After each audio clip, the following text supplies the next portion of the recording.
contra el machismo? ¿Hasta cuándo vamos a seguir tolerando este tipo de violencias como algo normal? Tenemos, digamos, más allá de los cargos en los que nos encontremos, tenemos la obligación de impulsar un cambio de mentalidad, de ruptura de paradigmas, para que precisamente logremos una sociedad equitativa e igualitaria. Siguiente, por favor. Lo que ha hecho la Asamblea Nacional en torno a, en general, digamos, el estudio del Código Penal, es precisamente cumplir la obligación de adecuar formal y materialmente las leyes y demás normas jurídicas a los derechos previstos en la Constitución, en los tratados internacionales, en los convenios internacionales contra la vida, contra la integridad sexual, contra la integridad física de las personas. Y es así que la Asamblea Nacional en esta obligación, precisamente como una garantía normativa que establece la Constitución, hemos establecido la necesidad de trabajar para cohesionar en un solo Código Orgánico Integral Penal a todas las leyes o las disposiciones en materia penal que estaban dispersas en diferentes leyes. Y una de esas, precisamente, es la Ley 103. Siguiente, por favor. El COIP ha sido construido con la ciudadanía. De eso no nos vamos a cansar de decirlo. Y es precisamente a través de la participación, por ejemplo, de los jueces de violencia contra la mujer y la familia de Usual, el Cabildo por las Mujeres de Cuenca, el programa de apoyo a la mujer embarazada, la Plataforma Nacional por los Derechos de las Mujeres, la Fundación Manos que Construyen, Acuerdo Nacional de Jóvenes, movimientos de mujeres, la Defensoría Pública, la Defensoría del Pueblo, etcétera. Todos ellos nos han apoyado y han colaborado con sus importantes propuestas. Ahora bien, siguiente. Ahora bien, yo sí voy a ser sumamente empática en reconocer algo. Más allá de que, digamos, los retos son inmensos y cualquiera de nosotros puede tener una proyección muy alta. Sin embargo, creemos que también se puede ir alcanzando la cima, llegando poco a poco. Y creo que en el Código Orgánico Integral Penal ha habido un importante avance en un enfoque de género dentro de las disposiciones penales, dentro de las garantías del debido proceso, dentro de los derechos de las víctimas. Y es así que, por ejemplo, si anotamos la tipicidad o la tipificación de delitos, no solo que aparecen delitos en donde la víctima necesariamente es mujer, como el femicidio, sino también existen delitos donde las estadísticas nos demuestran que la mayoría de víctimas somos las mujeres, como por ejemplo cuando hablamos de trata de personas, de los delitos de diversa explotación sexual, del matrimonio servil, del turismo sexual, pero así también hemos podido desarrollar en este Código Orgánico Integral Penal los delitos y la contravención de violencia contra la mujer y la familia. Es decir, elevamos del campo de contravención a la violencia contra la mujer y la familia y la pasamos a delito, a ciertos hechos que por su gravedad, desde las organizaciones de mujeres también han reconocido que no tienen que ser tratados exclusivamente como contravenciones, sino que pasar a ser consideradas delitos.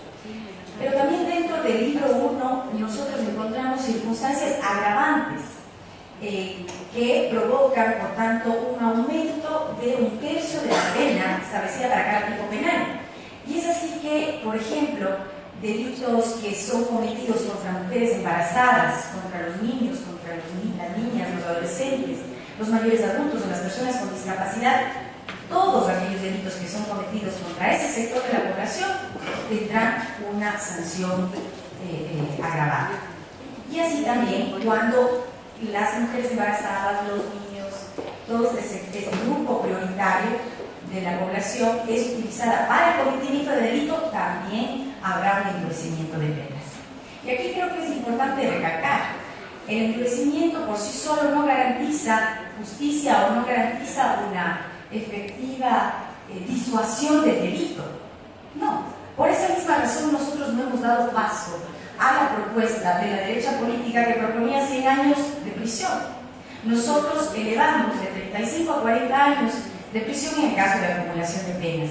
Y en el caso de los delitos más graves, como por ejemplo los de lesa humanidad, llegan a un tope de 30 años de prisión y por tanto los delitos contra la vida van en el siguiente escalón y llegan hasta 26 años de prisión. Y es así que hemos hecho dentro de la Asamblea Nacional, y con el apoyo, por cierto, de expertos en la materia, uno de ellos nos acompaña el día de hoy, el doctor José de la Gasca, hemos podido hacer un análisis dosimétrico de cada una de las penas que merece un tipo penal específico. Ahora vamos a pasar a las sanciones no privativas de la libertad. Bueno, yo creo que desde mi punto de vista, las sanciones no privativas de la libertad también tienen un enfoque de género. ¿Por qué razón? Porque el juez, de acuerdo al nuevo Código Orgánico Integral Penal, puede establecer una o más sanciones no privativas de la libertad, aparte de las que ya están establecidas en el tipo penal, para asegurar, digamos, para asegurar o garantizar la seguridad de la vida. Como por ejemplo, el caso de unas lesiones que se lleven en el ámbito judicial, porque ha sido un delito, luego de cumplida la pena, aquel procesado sale de libertad, pero el juez, dependiendo del caso, puede establecerle la prohibición de acercarse a la víctima por un cierto tiempo. O sea, puede mantener una medida de protección incluso para aquella víctima que fue lesionada y que nuevamente puede tener un espacio de encuentro con su victimario. Entonces, creemos que eso también nos va a servir para precisamente garantizar la protección de quienes en un momento dado son las víctimas. En el tema del procedimiento, bueno, en el tema del procedimiento, no solamente, como les contaba, la violencia contra la mujer y la familia, no solamente va a ser considerada contravención, sino también delito, para lo cual van a haber jueces especializados, va a haber un procedimiento especializado, específico, van a haber fiscales, en el caso de delitos, no de contravenciones, de delitos especializados de violencia contra la mujer y la familia. Y es así que en el Código Penal se establece que quienes van a tener competencia para conocer y resolver los casos de delitos de violencia intrafamiliar o violencia, mejor llamada violencia contra la mujer y la familia, van a ser los jueces de garantías penales. Y en el caso de contravenciones, los jueces especializados de violencia contra la mujer y la familia. Ahora bien, ustedes dirán, ¿y qué pasa con los delitos? ¿A qué procedimiento se somete un delito? El delito puede ser sometido al procedimiento ordinario o a su vez a un procedimiento directo, que es mucho más corto y que garantiza precisamente que haya una justicia más oportuna, efectiva y eficaz. En cuanto al tratamiento de la víctima, se mantienen las medidas de protección, es decir, cuando existan contravenciones o delitos, las medidas de protección son declaradas inmediatamente, precisamente para garantizar la seguridad de la víctima. No nos olvidemos que las cerca de 8 medidas de amparo que actualmente están establecidas en la Ley 103, se mantienen efectivamente. En lo posterior ya les voy a indicar cuáles se añaden a estas. Además hay un sistema de protección de asistencia a víctimas y testigos. Quien es víctima de violencia intrafamiliar o violencia contra la mujer y la familia puede ser asistida dentro de este sistema, que va a ser manejado por la Fiscalía. Y además establece los mecanismos de reparación integral. Esto no lo hemos escuchado antes en el ámbito penal. Ahora se va a implantar. Y precisamente para rehabilitar o para resarcir los daños que han sufrido las víctimas. Ya sea, digamos, medidas simbólicas que redignifiquen a la víctima o a su vez medidas que van hasta la indemnización por daños y perjuicios. La tipificación del femicidio, como ustedes saben, esta ha sido una lucha fuerte, no ha sido nada fácil. nos han intrigado, sobre todo a las compañeras asambleístas mujeres, que estamos inventando cosas y no se han dado cuenta los opositores de que esto ya está, digamos, incluso identificado y penalizado en otros países de la región, y que además es una lamentable realidad que vive nuestro país y que tiene que ser sancionada. Lo tipificamos de la siguiente manera: la persona que, como resultado de relaciones de poder manifestadas en cualquier tipo de violencia, de muerte a una mujer por el hecho de serlo o por su condición de género, será sancionada con una pena privativa de libertad de 22 a 26 años, la misma pena del asesinato. Lo importante del femicidio es que vamos a visibilizar como Estado, como país y como sociedad cuáles son las víctimas de este cruel y atroz delito. Y por tanto, no solamente vamos a llegar a las estadísticas, sino que vamos a establecer políticas efectivas para luchar, para prevenir y para erradicar este tipo de violencia. Y como agravantes a este tipo, no como elementos constitutivos del tipo, porque ahí es cuando se excluyen algunos actos, sino como agravantes le hemos puesto a quien por haber pretendido establecer o restablecer una relación de pareja o de intimidad con la víctima, cuando exista o haya existido entre el sujeto activo y la víctima relaciones familiares, conyugales, convivencia, intimidad, etc. Tercero, si el delito se comete en presencia de las hijas, hijos o cualquier otro familiar. Y cuarto, si el cuerpo de la víctima es expuesto o arrojado en un lugar público. Esos son agravantes, no son elementos que constituyen el delito. Es decir, si una de estas circunstancias no se cumple, no significa que no haya femicidio, sino que si una de estas existe, significa que va a haber un agravante a la sanción de este tipo penal. Siguiente, por favor. Ya nos lo terminamos. Bueno, también hemos podido hacer un avance en la protección de los derechos sexuales y reproductivos, incorporando nuevos tipos penales donde principalmente las víctimas somos las mujeres, como la inseminación de óvulo fecundado en una mujer sin consentimiento, como la privación forzada de la capacidad de reproducción biológica siempre que se realice sin justificación de tratamiento médico o clínico, o como también la clarificación, porque muchos tipos penales si bien existen, pero han necesitado ser clarificados de mejor manera, como el acoso y el abuso sexual, como la violación también. Siguiente, por favor. Delitos contra la integridad personal. Ahí es cuando aparecen los delitos, es digamos todo un capítulo donde aparecen los delitos de violencia contra la mujer y la familia. Entonces ahí reconocemos tres tipos de violencia: la violencia física, sexual y psicológica. Exclusivamente la violencia física va a ser considerada como contravención, siempre que la lesión o la enfermedad no pase de 3 días. La propuesta de algunas organizaciones de mujeres, y por las cuales yo me he hecho eco también en el pleno de la Asamblea, incluso igualmente con otras compañeras, es que elevemos a 8 días. ¿Qué es lo que pasa en las lesiones en general? De 4 a 8 días son consideradas delito y por tanto se manejan con el otro procedimiento, con el procedimiento ordinario, con el procedimiento directo. Mientras que las contravenciones se manejan por el procedimiento expedito. Ahora bien, la violencia contra la mujer y la familia, cuando se trata de violencia física, es aumentada en 1/3 la pena en el caso de violencia, digamos, intrafamiliar. La violencia psicológica y sexual, toda la violencia psicológica y sexual, todos los casos de violencia son considerados delitos. Ahí también sería una pregunta y es posible que ustedes puedan tener la respuesta. ¿Será que toda la violencia psicológica pueda o deba ser considerada delito? Precisamente por esta dicotomía, ¿no?, de procedimientos, del procedimiento ordinario versus el procedimiento expedito. Como decía, solo la violencia física puede ser considerada contravención y por tanto solamente ese tipo de casos serían, digamos, conocidos y resueltos por los jueces de violencia contra la mujer. Medidas cautelares, como decía, se mantienen. La prohibición a la persona procesada de acercarse a la víctima, la prohibición de la persona procesada de realizar actos de persecución o intimidación, la extinción de la boleta de auxilio, etcétera, etcétera. Pero además se aumenta esta, que es muy importante: la o el juzgador fijará simultáneamente una pensión que permita la subsistencia de las personas perjudicadas por la agresión de conformidad con la normativa sobre la materia, salvo que ya tenga una pensión anterior.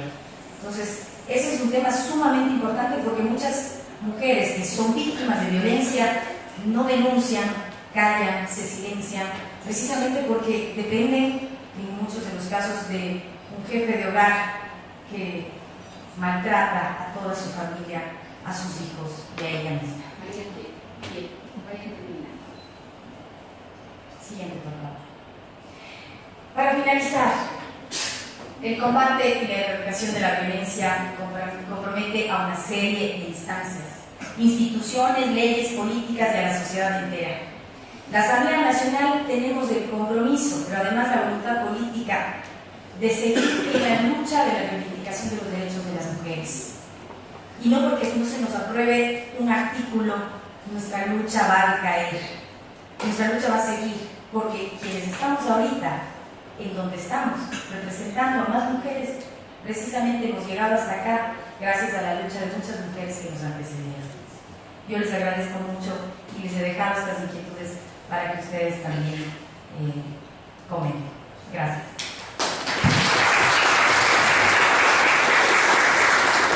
Muchísimas gracias, María Ángel, muchas gracias. Ahora le toca el turno al abogado José de la Gasca. Es abogado por la Universidad Católica Santiago de Guayaquil, consultor de la Comisión de Justicia de la Asamblea Nacional, cursó estudios de posgrado en la Universidad de Salamanca, España, y en la Universidad de Georgetown, de Estados Unidos. Fue profesor de Derecho Penal en la Universidad Católica de Santiago de Guayaquil. Fue juez 14º de Garantías Penales de Guayaquil. Es abogado de los tribunales de la República del Ecuador y entiendo que su rol es un rol técnico en la Asamblea. Doctor, usted tiene la palabra, 15 minutos. Una de las cosas que queremos pedirle es precisamente a ver si es que es posible conocer este procedimiento, paso por paso, el procedimiento ordinario y este procedimiento directo, que va a hacer la diferencia entre conocer el procedimiento muy largo, que es a lo que se someten otros delitos, y este procedimiento deberá ser oportuno dada la naturaleza del delito cometido contra las mujeres en el ámbito de la violencia o del núcleo familiar. Muchísimas gracias. Muchas gracias a usted. Muy buenos días a los compañeros que están compartiendo el panel del día de hoy. La mañana de hoy esta ciudad austral muy hermosa, y agradezco también la invitación al Consejo de Seguridad, en particular a quien me la hicieron extensiva para la asambleísta María Hermoso. Bien, tantas cosas que se pueden decir de este nuevo cuerpo normativo que se empieza a tomar ya una profundidad en el tejido social en cuanto a su importancia, sobre todo en lo que tiene que ver con materia de seguridad. Desde la postura que yo he estado desenvolviéndome relacionado con el derecho penal, sea desde la cátedra o sea desde el ejercicio de la judicatura, entiendo que aquí también hay compañeros judiciales, me ha gustado siempre enfatizar en ese otro aspecto del derecho penal que no es muy atendido precisamente por los discursos demagógicos, y es la finalidad del derecho penal que hoy está contenida en el artículo 1 del Código, y que es la primera frase con la que se empieza este código. Este cuerpo normativo sirve para limitar el poder punitivo. Hablábamos con Mariana y lo mencionaba, y en general se menciona este principio rector o limitador del impunido, que se llama el principio de mínima intervención, con todas sus manifestaciones. Y mucho se critica desde la prensa, legos y profanos, que este es un código excesivamente represivo, que ha aumentado las penas, que no existe una dosimetría adecuada, que se han creado figuras delictivas novedosas o noveleras, y tantas otras cosas que he ido escuchando, toda la atención que ha habido en primer lugar quizás con relación con el aborto, y luego más recientemente con el tema de la mala práctica profesional. Y me ha causado mucha curiosidad quizás el abordaje poco técnico de estas materias pero tan científicas y tan particulares, que al ojo de la persona que quizás no conoce la técnica específica de estas materias pueden parecer términos peligrosos, como por ejemplo este término normativo de figura de cuidado, que lo podemos encontrar en la figura de la mala práctica profesional, que los médicos acusan como si fuera algo realmente peligroso, invasivo, indiscriminado, indefinido, pero que es un término que viene hablándose en la doctrina penal desde 1930, en que fue creado, es decir, desde antes inclusive de la vigencia del Código Penal vetusto que hoy tenemos. Bien, antes de partir y con el análisis de las preguntas que se me han señalado, quiero enfatizar, con este nuevo Código Penal, el Ecuador se apresta para cambiar, como lo dijo María Ángel, el paradigma, el pensamiento y la cultura penal. Finalmente vamos a poder, abogados, operadores del sistema, sean fiscales, sean jueces, defensores públicos y todos los que intervienen dentro de este sistema, las agencias penales, vamos a poder inaugurar una cultura penal técnico-científica. En el título preliminar, en el libro preliminar, en el libro 1, empezamos a tener una estructura dogmática ordenada, que acoge teorías no nuevas, porque no lo son, vienen después de la Segunda Guerra Mundial, que vienen aplicándose en el mundo de Occidente con bastante naturalidad, en España, en Alemania, y no porque las tengan en otras latitudes significa que no se puedan aplicar a la realidad ecuatoriana. En efecto, podemos leer y podemos escuchar algunas críticas, por ejemplo, en lo que tiene que ver con el error de tipo y el error de previsión, como que se ponen elementos que hoy en día van a servir para garantizar una impunidad absoluta, como que cualquier abogado, defensor, con algo de astucia y picardía va a poder alegar que su cliente no conocía específicamente lo que decía la ley. De eso no se trata. De eso no se trata, pero para explicarlo hay que conocer otros conceptos, precisamente que van a obligar, porque esto no lo podemos negar, van a obligar a los operadores de justicia, a los abogados, a los fiscales, a los defensores, a prepararse en la materia. Y enhorabuena que así sea. Finalmente vamos a poder llegar a audiencias donde el veredicto que se dicta va a ser lo más apegado a una estructura dogmática que guarda una coherencia. Y asimismo esto se implementa a través del procedimiento. Escuchaba con atención ciertas preocupaciones que existen en toda la implementación de lo que tiene que ver con la Ley 103 dentro del Código. Esta visión integradora del Código Penal, que no solamente atrae lo que tiene que ver con la violencia intrafamiliar, la Ley 103, las figuras contravencionales que existían ahí, las medidas de protección, también en materia de tránsito, y se acopla en este código, que es una versión más o menos justiniana, una integración de todos los cuerpos, de todas las leyes normativas dispersas en todo el ordenamiento jurídico, para dotarlas de una misma estructura dogmática. Esto lo podemos ver, por ejemplo, en las diferenciaciones que existirían hoy en día con la actual vigente ley de tránsito y todas las infracciones que de esa ley se han extraído para incorporarlas en el COIP con la nueva estructura de las definiciones de los elementos subjetivos del tipo, como el dolo y la culpa. Asimismo, le toca el turno a la violencia intrafamiliar. Si nosotros leemos o revisamos la ley 113, es una ley que establece un procedimiento específico, yo lo llamo bifurcado o difuso, porque por un lado establece como una suerte de procedimiento civil para las contradicciones o las agresiones psicológicas, mientras que por otro lado tenemos el procedimiento general, digamos así, el Código de Procedimiento Penal. Eso no puede seguir más en una estructura ordenada como la que empieza a tener el Código Orgánico Integral Penal. Y María Ángel mencionaba algo muy importante: la nueva forma como se empiezan a concebir todas estas figuras de violencia contra la mujer y la familia recibe ahora una dotación bastante fuerte desde el derecho penal a través de los delitos, y no por esto significa que estamos violando el principio de mínima intervención. Empieza el derecho penal, las figuras delictivas, a tomar cuerpo en todas estas figuras de violencia. Y mencionaba María Ángel con toda agudeza que básicamente las figuras que se sostienen como contravenciones en materia de violencia intrafamiliar son básicamente las lesiones físicas menores a 3 días. Pero, ¿acaso esto significa que porque todas este tipo de infracciones se canalizan a través del COIP como infracciones de carácter delictivas, el procedimiento a seguir será engorroso y será menos expedito que el procedimiento que tienen las contravenciones a través del procedimiento expedito? No. Pienso que quizás sobre este tema se ha hecho una lectura un poco completa sobre cuál es el procedimiento que le corresponde a todos los delitos que reflejan esta materia de violencia familiar o violencia contra la mujer y la familia. Tenemos en el código un procedimiento diferente, que ciertamente es de orden público, pero que se maneja con mucha mayor agilidad del procedimiento común. Y este es el procedimiento directo. El procedimiento directo se activa bajo ciertos requisitos y en ciertos casos, dentro de los cuales no se excluye que se incorpore a través de este procedimiento el juzgamiento y la sanción de los delitos que tienen que ver con la violencia contra la mujer y la familia. Y estos son procedimientos bastante directos, de una única audiencia, donde la mayor cantidad de pruebas, la mayor cantidad de actividades procesales, en virtud del principio de concentración, precisamente se ejercen y se ejecutan en un mismo acto. Y esto, por ejemplo, lo podemos ver en temas de tránsito.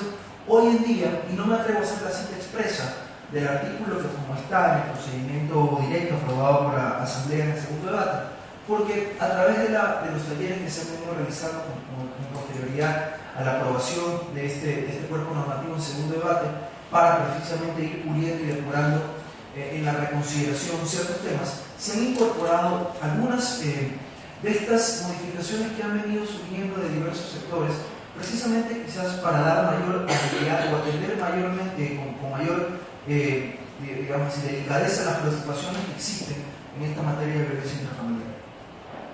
Por ende, el hecho de que las infracciones en materia de violencia contra la mujer se tipifiquen como delito no significa, insisto, que no se pueda juzgar con agilidad y que debamos recurrir al procedimiento ordinario, léase la indagación previa, que un fiscal solicite una audiencia de formulación de cargo, que luego exista una etapa intermedia, donde exista una presentación de un dictamen y una etapa preparatoria de juicio. No, porque todas esas etapas, según el procedimiento directo, se pueden concentrar en una sola.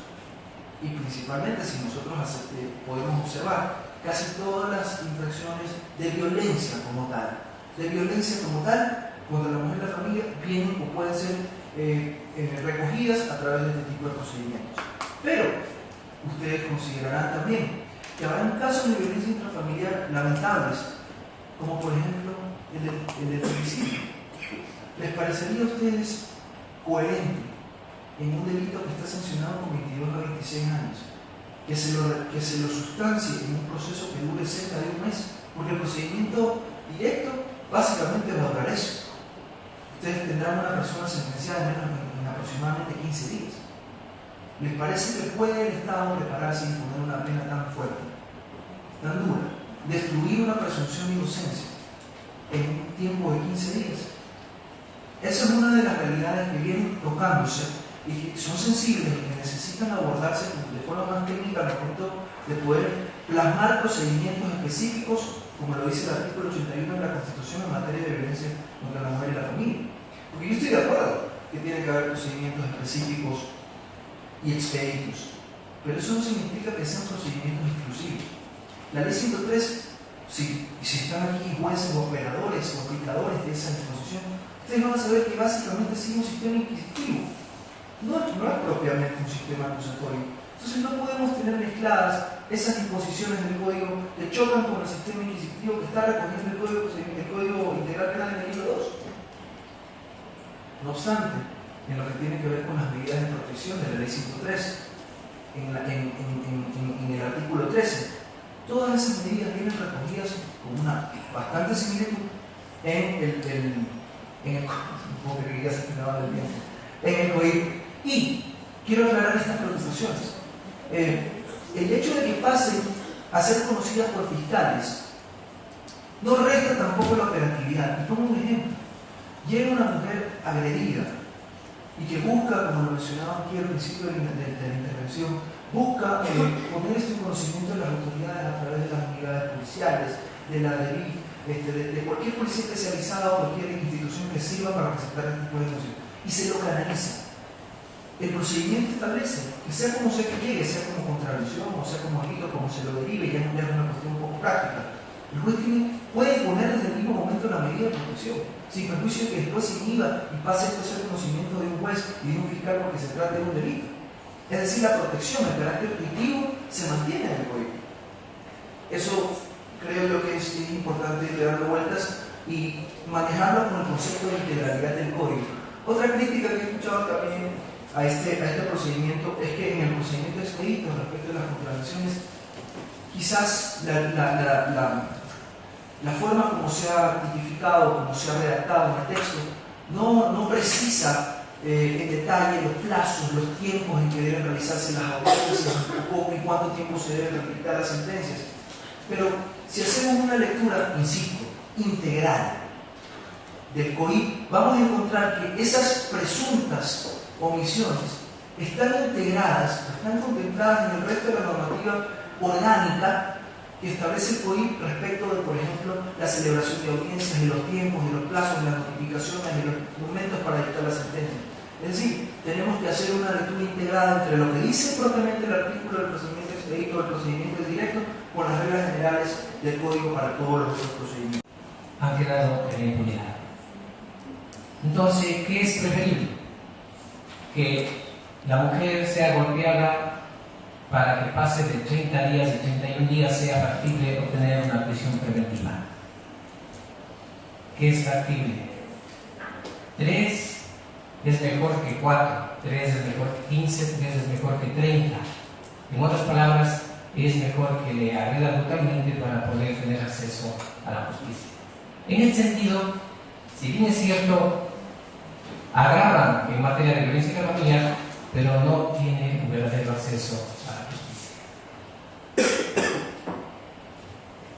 En cambio, en los delitos, en esta misma dimensión, dan competencia a los jueces y juezas de garantías penales mediante la querella. Y el Código sí aplica un procedimiento sumamente claro en la que recupera la oralidad, principios dispositivos, de concentración y de contradicción. Hay en el artículo 158 del COIP se menciona una sola contravención en materia de violencia intrafamiliar referente a la violencia física.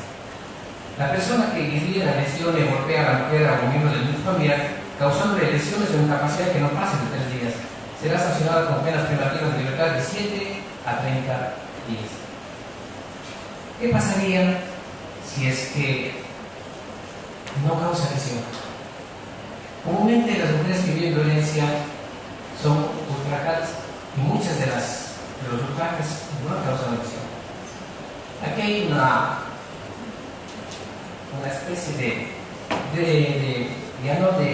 considerar al artículo 607 del 10 del Código Penal actual, en la que el tipo penal decía que de cualquier forma se ultrajare mediante empellones, empujones, puntapiés. Ese tipo penal era específico en cuanto a la dimensión del daño dentro del núcleo familiar. Sin embargo, eso ya no se considera. En cuanto a la violencia psicológica, si bien es cierto, se la considera delito, el ejercicio de la acción la debe impulsar la Fiscalía General del Estado. En este caso, hay un óbice en cuanto a cómo probar. 1. Los profesionales psicólogos no tienen textos que sean validados en el Ecuador, ni la manera y forma de llegar al convencimiento del juez de que la violencia psicológica causó los estragos que dice el artículo 156. La violencia sexual, lógicamente, la tipifican de conformidad a los delitos sexuales y reproductivos. Y en la parte de la sección tercera hablan del procedimiento expedito y le relacionan con las contravenciones también de tránsito. Sin embargo, es importante nuevamente insistir de que en materia de derechos humanos de las mujeres se necesita que haya claridad en el procedimiento. 1. En la contravención al menos que se deja de aquellas lesiones que no pasan de 3 días. Si bien cierto, el Frente de Mujeres plantea de que ese parámetro sea extendido a 8 días,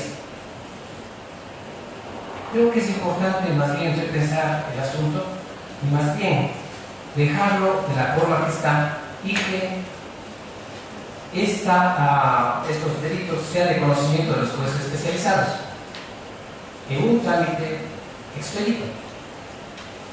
El procedimiento expedito rompe el principio o la oralidad que dice el artículo 168 de la Constitución. Primero porque manifiesta de que se debe notificar al agresor, pero no da tiempos, cuándo, cómo y cuándo debe contestar. Dice que debe asistirse a la audiencia, pero tampoco se sabe cuándo ocurre la audiencia. No se sabe cuándo se pueden presentar anuncios de prueba, cuándo se puede alegar, cuándo se puede defender. Y en síntesis, no hay un procedimiento específico y claro para poder juzgar esta única transacción que consta en el código. Sin embargo, se dice que los jueces y juezas deberán rechazar de plano cualquier incidente. No se sabe en qué momento, no hay tiempo, ni tampoco se permite el derecho a la defensa. Una cuestión importante es la que realmente la doctora María Muñoz acogió respecto de las apelaciones.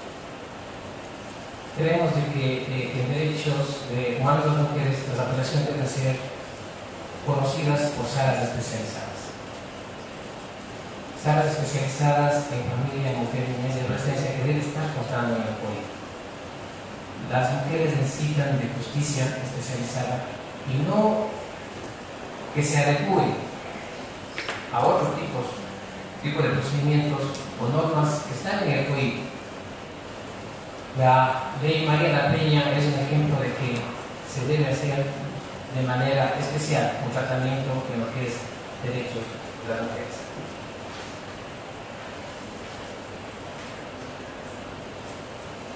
La competencia para los jueces de garantías penales, jueces y juezas de garantías penales, que contempla el artículo 409 del COIP, habla del ejercicio de la acción privada. Sin embargo, exceptúa en los casos de violencia contra la mujer y la familia. Es decir, no van a conocer los jueces y juezas de garantías penales referente a los delitos de lesiones en violencia familiar, sino sería el ejercicio de la Fiscalía. Y como reitero, las estadísticas nos dan cuenta de que el nivel de impunidad en esta instancia referente al parámetro 4 días, 30 días es alto. Por tanto, no existe respuesta. Existe sí una cuestión fundamental respecto a las medidas de protección, con algunas innovaciones como por ejemplo aquellas de los usos de los dispositivos electrónicos que pueden ser colocados al agresor o agresora. Esto para nosotros constituye realmente una innovación respecto de poder utilizar la tecnología en recautelar las prohibiciones que tiene el agresor en este caso a las víctimas. Realmente la labor que hace la policía a veces no es tan efectiva en vista de que no existe un policía para cada ciudadano o ciudadana de este país y por tanto se necesitan medidas alternativas como es esta. Referente al artículo 17 de la actual ley 103, en la violación de medidas de protección, en la que es un tipo penal aislado del Código Penal, el artículo 276 del COIP habla únicamente del incumplimiento de decisiones legítimas de autoridad competente y la pena la consagra de 1 a 3 años y con la posibilidad de pedir prisión preventiva. Sin embargo, es importante de que, si bien es cierto, existe esta prohibición pues, de tipo penal respecto de la violación de medidas de protección, esas deben estar especificadas de violencia intrafamiliar. Los ciclos constantes que viven las mujeres y si no hay una verdadera prevención llevan a que realmente se den una alta tasa de femicidios.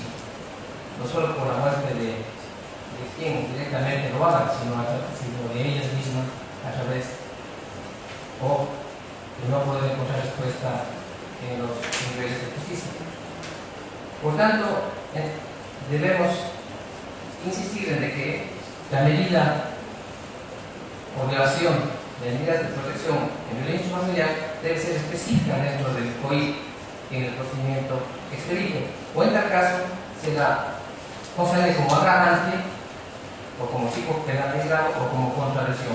Lo importante es de que se prevengan nuevos hechos o infracciones en contra de la mujer. Sigue, consideramos también el allanamiento en violencia intrafamiliar. Esto es importante, pero se desconoce respecto de la violencia patrimonial. El ejercicio de poder en contra de las mujeres implica también un ejercicio en la cuestión patrimonial.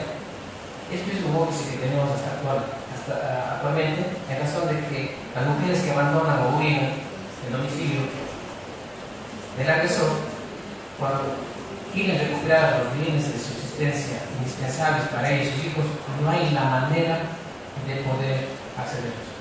Y esto debe ser considerado también una forma en que se combine a los agresores a entregar los bienes de subsistencia fundamentales para el núcleo familiar y especialmente la mujer. Debería considerarse como medida de protección o en su defecto como tipo penal aislado la violencia patrimonial que no ha sido considerada en el código. Muchas gracias.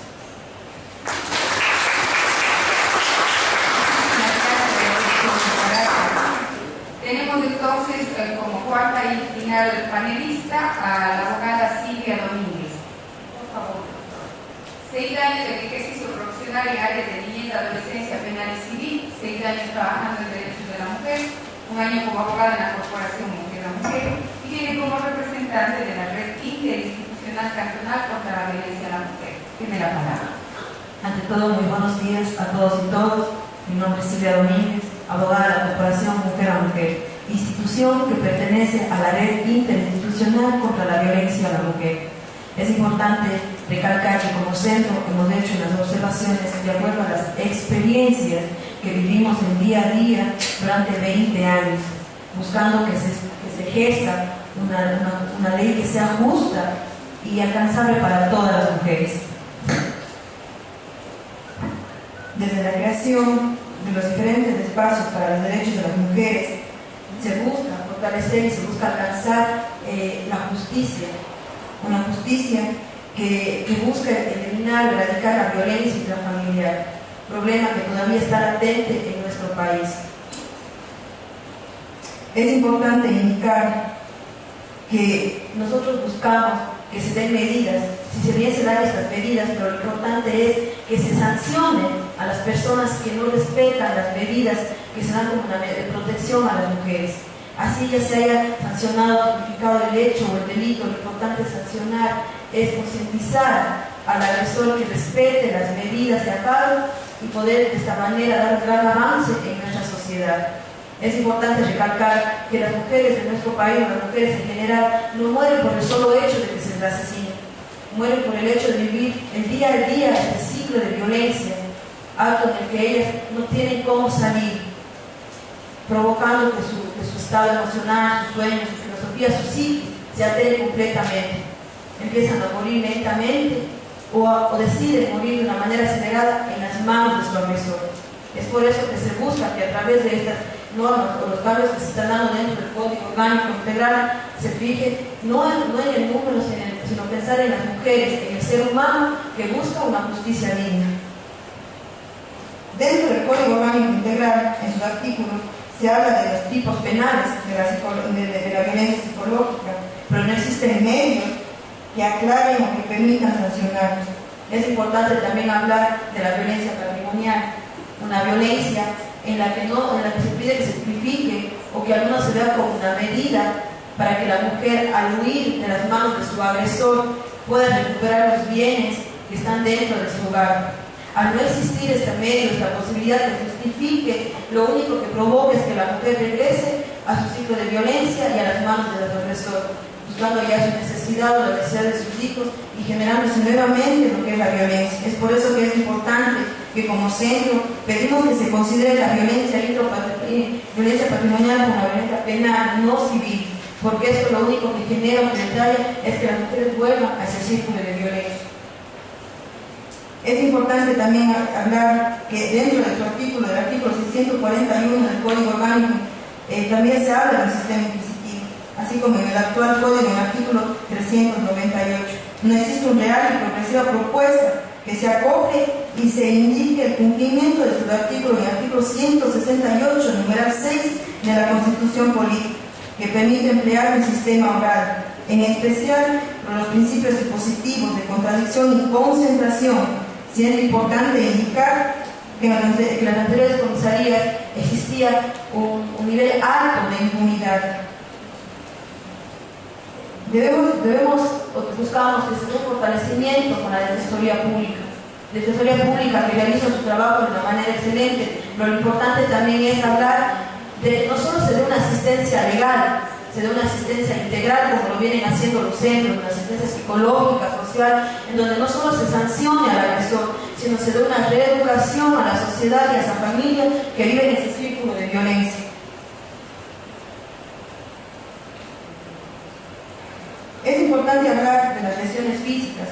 Lo que pedimos es que se dé una ampliación de 10 días con el único objetivo de que los jueces de la unidad de violencia sean los que sancionan estos delitos, debido a que al pasar de 4 días, si bien existe una carga procesal en las fiscalías, no se considera al delito de la violencia intrafamiliar como un delito, sino como algo secundario, generando o provocando que muchas de las mujeres que sufren violencia intrafamiliar decidan abandonar el proceso para no ser de nuevo la revictimización, de nuevo informes periciales, médicos, en donde lo único que ocasionan es que las mujeres abandonen el proceso y decidan volver a las manos de su agresor, con el único objetivo de no seguir siendo víctimas de esta violencia.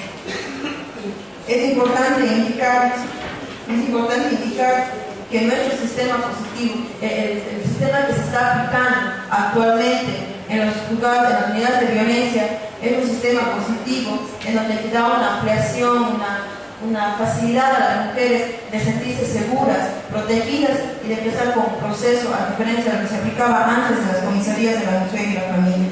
Es un deber y una obligación del Estado en hacer una prevención, esta ya sea positiva o negativa, con el objetivo de dar una reeducación a la sociedad para que ya no exista la violencia.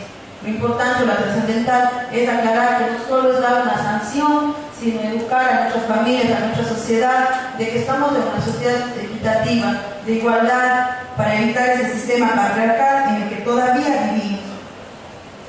Es importante compartir que los jueces de violencia aplican un sistema positivo ágil. De esta manera, el proceso es totalmente rápido y nuestras mujeres, de acuerdo a la vivencia diaria, manifiestan que se sienten seguras y desean continuar con el proceso.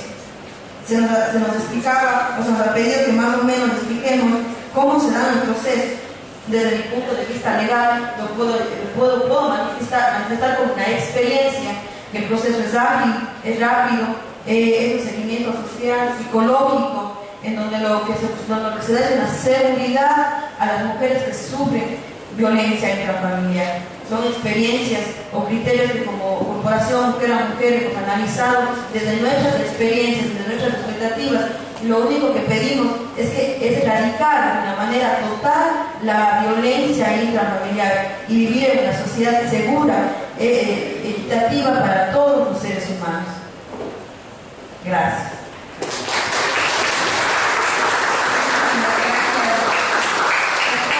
Muy bien. Vamos entonces a recoger las preguntas que ustedes tan amablemente las habrán escrito en los papeles que fueron presentados para el efecto, para clasificarlos, y en este sentido cada uno de los panelistas tiene un máximo de 5 minutos para que puedan responder. Vamos a dar 2 minutos para recoger, para que los panelistas puedan tener en sus manos las preguntas dirigidas y ellos puedan hacer una sistematización para que sus respuestas puedan absorber las dudas planteadas en salas abiertas.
con la mayor claridad. Sé que a usted y a la doctora María que le llegaron el mayor número de preguntas y eso quizás ameritaría otra ponencia.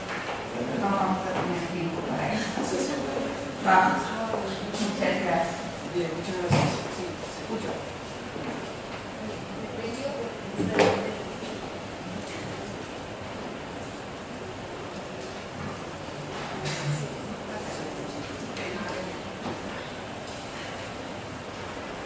Muchas gracias. Se escucha.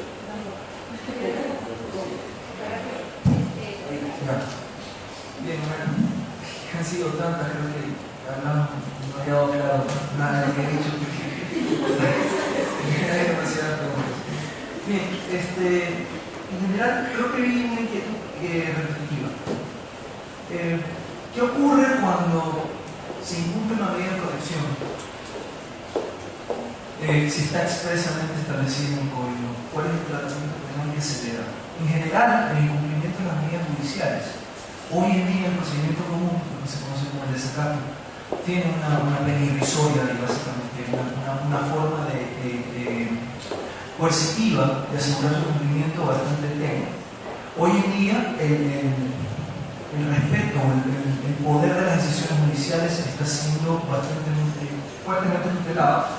Precisamente hay un artículo que me parece que reprime con pena de 3 a 5 años o de 1 a 3 años el incumplimiento de las medidas cautelares. Es decir, el incumplimiento de una medida cautelar de una orden judicial, el incumplimiento de una orden de una medida de protección, por lo tanto, puede ser pesquisado a través de un delito penal, de un delito de acción pública y tiene una pena específica. Si hay un trámite específico que hay, sí, dentro del procedimiento ordinario, se puede pedir inclusive revisiones de medidas con respecto al incumplimiento y una vez que incumple se puede inclusive llegar a la prisión, a la pena privativa de libertad.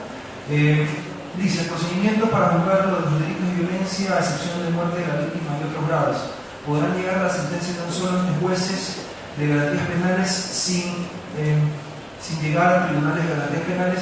Sí, todo lo que no tiene que ver con resultado de muerte va a ser sometido y hasta 5 años a través del procedimiento expedito que lo dicta básicamente un solo juez.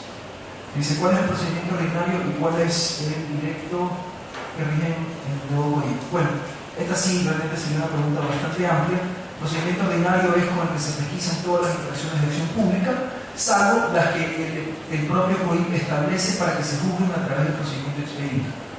Ya no hay algo como en el procedimiento abreviado, que conocen de estas figuras, que pueden ser procedimientos voluntarios a los que se somete el procesado, sino que aquí el fiscal, si es que se trata de un delito menos de 5 años que no tiene el resultado de muerte, no va al procedimiento ordinario, sino que va directamente al procedimiento común, donde en delitos de flagrancia a lo mucho tendremos una pena dentro de 10 días y en delitos de no flagrancia dentro de un plazo de 15 días, más o menos. En el procedimiento directo, son precisamente estas reglas que acabo de mencionar. En el procedimiento ordinario tendremos la etapa preprocesal o la fase de investigación preprocesal, indagación previa, luego pues, la petición de la Fiscalía, que es quien ejerce el ejercicio de la acción pública, o quien tiene el ejercicio de la acción pública, quien solicita la formulación de cargos, donde ahí, en una audiencia contradictoria, se establecen pues, las medidas de protección o las medidas cautelares, dependiendo del cuerpo del caso, o ambas, y empieza el proceso penal por el tiempo que establezca el fiscal, que no puede ser un máximo de 90 días y hay unas reglas adicionales. Pero sí un procedimiento que ciertamente es bastante más largo. Luego dice, ¿cuál es el fundamento jurídico para la creación de nuevos tipos penales? Lo que va en discusión con el principio garantista de última ratio. Sí, a ver. Crear tipos penales, como muchos tipos penales, con incrementar las penas, básicamente responde a una política expansiva del derecho penal contraria al principio de no intervención, que es precisamente la política, el principio que está rigiendo desde la Constitución al COIP, a través del artículo 84, poner a tono con la normativa internacional y con la Constitución precisamente, este principio que uno de sus caracteres es el carácter fragmentario y el carácter subsidiario. Como un ejemplo, ustedes dirán, si es que se legitima o no se legitima a legislar a través del Código Penal una sanción como delito o como contravención la no afiliación al Seguro Social. Muchos dirán, es que con eso se está violando expresamente el principio de mínima intervención. ¿Qué tiene que hacer el Estado sancionando incumplimientos administrativos de obligaciones administrativas o laborales? Porque básicamente lo que es la afiliación al Seguro Social es una obligación del empleador y un derecho del trabajador per se. Pero, ¿por qué el Estado puede llegar a criminalizar esta conducta que básicamente sería una infracción administrativa? ¿Se viola el principio de mínima intervención? Yo creo que no. Precisamente este principio, dentro de sus manifestaciones, el carácter subsidiario y fragmentario, dice fragmentario solo una parte de las infracciones, las más graves, y luego subsidiario cuando todo lo demás, todos los sistemas o mecanismos de control social han fracasado. Y podemos decir en el Ecuador que el mecanismo de sanción administrativa para el incumplimiento de la afiliación al Seguro Social ha surtido el efecto deseado. Podemos afirmar que con las sanciones administrativas de multas que establecen los inspectores del trabajo se ha cumplido con el objetivo último de garantizar el bien jurídico de la seguridad social y el derecho de los trabajadores de recibir ese beneficio correspondido por el Estado o por el empleador. Yo les diría que no, porque si fuera suficiente la sanción administrativa, entonces sí, el derecho penal estaría sobrando y se estaría violando este carácter de última ranza. Pero en el caso concreto vemos que no. Entonces, en algunos casos este código, y precisamente en lo que tiene que ver con los derechos de género, de violencia intrafamiliar, los derechos de la mujer, de la familia, de los grupos, digamos así, vulnerables, que ya la Constitución no usa esa nomenclatura, ha visibilizado la protección penal, la ha visibilizado para ponerla a tono con la finalidad que establece, me parece que es el artículo 55 de este código, que no lo tiene nuestro código vigente.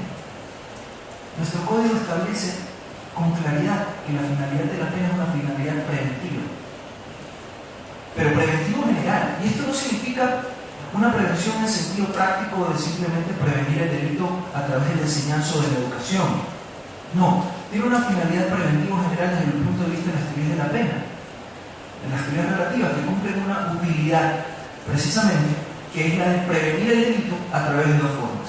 Básicamente nuestro código, como se puede notar, tiene una finalidad preventiva negativa. Esto es, como lo decía Feuerbach, a través de la amenaza, del terror de la pena, se procura que el ciudadano se motive para no, a través del miedo, no atacar diversos bienes jurídicos. Es decir, se visibiliza el bien jurídico, que es el que finalmente da contenido a la norma y que es el que ulteriormente hace que se redacte el tipo, ¿verdad? Que dice, bien jurídico vida, norma, no matar, tipo penal, homicidio culposo, asesinato, feminicidio. Entonces, ¿cuál es la función en este caso de la pena? Enviar un mensaje a la ciudadanía de decirles, a ver, este valor me interesa tanto que si usted viola la norma y cumple el tipo, usted va a ir preso X cantidad de años. Entonces, a través del miedo, de alguna manera, se está tratando de proteger esos bienes jurídicos. Y por eso la necesidad de visibilizar estas protecciones, sobre todo en materia de violencia de la mujer y la familia. Pero quizás un poco ir respondiendo de esa parte. Dice, ¿por qué, además de la sanción establecida, la agresor